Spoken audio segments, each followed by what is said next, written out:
Proud to be Pinoy ang cast ng inaabangang family drama series na Pulang Araw. Ipinasilip din nila ang ilang behind the scenes tungkol sa kanilang mga gagampanang character. Makichika kay Nelson Canlas. Malaya na ang mga makabagong Pilipino. Pero kung babalikan natin ang mga namuhunan dito, isang mahalagang bitak ng ating kasaysayan ang himagsikan sa panahon ng Pulang Araw.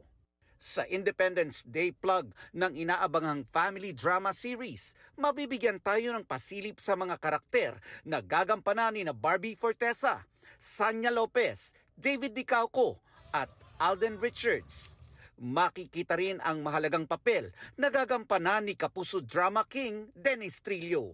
Itinuturing ng mga Kapuso stars na isa sa mga pinakamahalagang papel na kanilang ginampanan ang role sa Pulang Araw. Ambag daw nila ito para sa bagong henerasyon.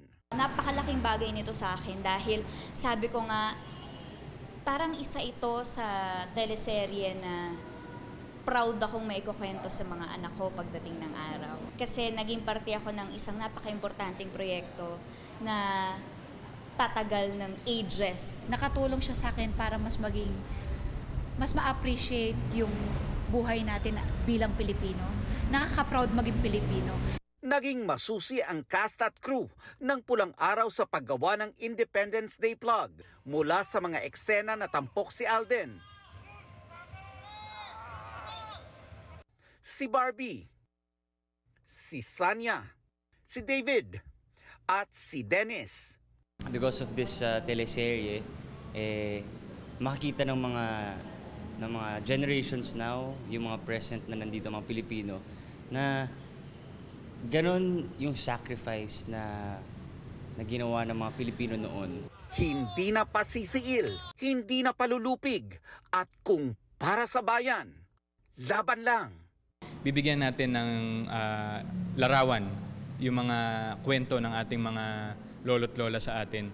So sana tong project na to, at after this is shown in Philippine television, magkaroon sana to ng ripple effect when it comes to, magamit sa mga eskwelahan.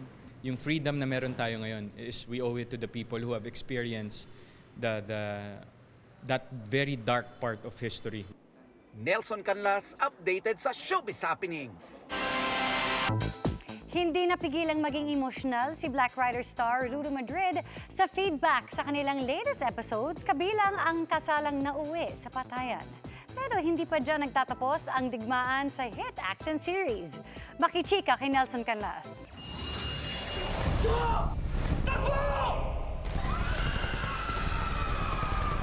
Ang kasalang nauwi sa madugong hantungan.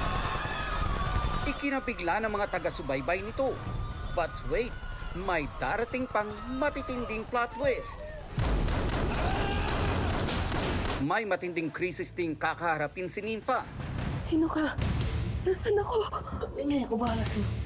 Huwag kang lalapit. Na maalam na rin ang ilan sa ating mga bida. Peng! Peng!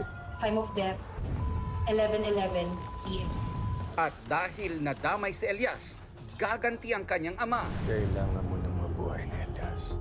Pag nasiguro ko na ang kaligtasan niya, tsaka ka naman isusunod ang mga hangal na gumawa nito sa kanya.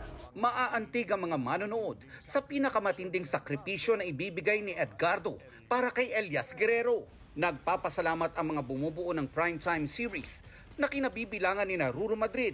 To be honest, nung napanood ko po ang mga eksena dito po sa Red Wedding, naiyak po ako. Hindi ko po napigilan maging emosyonal. Lalo-lalo na nung nakita ko na po yung inyong mga feedbacks. Kasama rin si Yasi Pressman, John Lucas, Jestoni Alarcon, Mateo Guidicelli, Raymond Bagatsing, at marami pang iba. Sisiguraduhin daw nilang mas mainit pa ang mga tagpo sa kanilang serye. Abangan niyo pa ang maraming eksena na inihanda po namin para sa inyo, lalong-lalo na. Kita niyo naman si Elias ay nakuha ng kanyang tunay na ama, si Edgardo Magallanes. Kaya abangan nyo pa, syempre, hindi lang doon hihinto yun. Dahil si Elias ay nawalan ng mga mahal sa buhay, for sure ay mag-iisip siya ng ibang way para makaganti at makabawi sa grupo namin. Ito na ang simula ng sanib puwersa sa Black Rider. Nelson Canlas, updated sa Showbiz Happenings. Nagpasaya ng fans ang cast ng Playtime sa iba't ibang mall shows ilang araw bago ang pagpapalabas ng pelikula sa mga sinihan this June 12. Makichika kay Aubrey Carampel. Timer starts now. Wala munang timeout para sa Playtime cast dahil bago ang much-awaited release ng film. May handog muna silang total entertainment para sa fans sa isang mall sa Quezon City. Present sina Sanya Lopez, Faye Lorenzo, at Sian Lim. Bagaman hindi nakadalo ang kanilang co-star na si Colleen Garcia, kasama naman nilang nagbigay saya sa fans ang Kapuso singers na sina Anthony Rosaldo at Liana Castillo.